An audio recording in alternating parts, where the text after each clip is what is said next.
এক সাহাবীর নাম আবু উমামা, নামাজের ওয়াক্ত ছাড়া উনি মসজিদে যেয়ে বসে আছে। বিষ্ণু বললেন, কিরে আবু উমামা, নামাজের তো ওয়াক্ত হয় না, মসজিদে কি?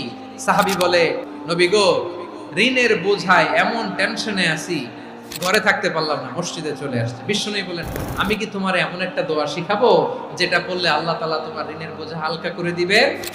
আবু উমামা বললেন, ইয়া রাসূলুল্লাহ, অবশ্যই শিখাবেন। বিষ্ণু বললেন, তাহলে তুমি পড়বা, আল্লাহুম্মা ইন্নী আউযু বিকা মিনাল হাম্মি ওয়াল হাযান ওয়া আউযু বিকা মিনাল জুবনি ওয়াল বুখল ওয়া আউযু বিকা মিন গালাবাতিদ দাইনি ওয়া কাহরির রিজাল।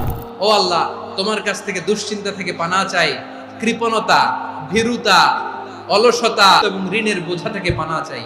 এই দোয়াটা যখন বিষ্ণুনবী শিখাই দিলেন, আবু উমামা বারবার এই দোয়া করে। আবু উমামা বলে, এই দোয়া আমি পড়তে লাগলাম। কিছুদিন পরে দেখা গেল বিষ্ণুনবীর শেখানো এই দোয়ার বদৌলতে আল্লাহ তাআলা আমার সব ঋণ পরিশোধের ব্যবস্থা করে দিয়েছেন।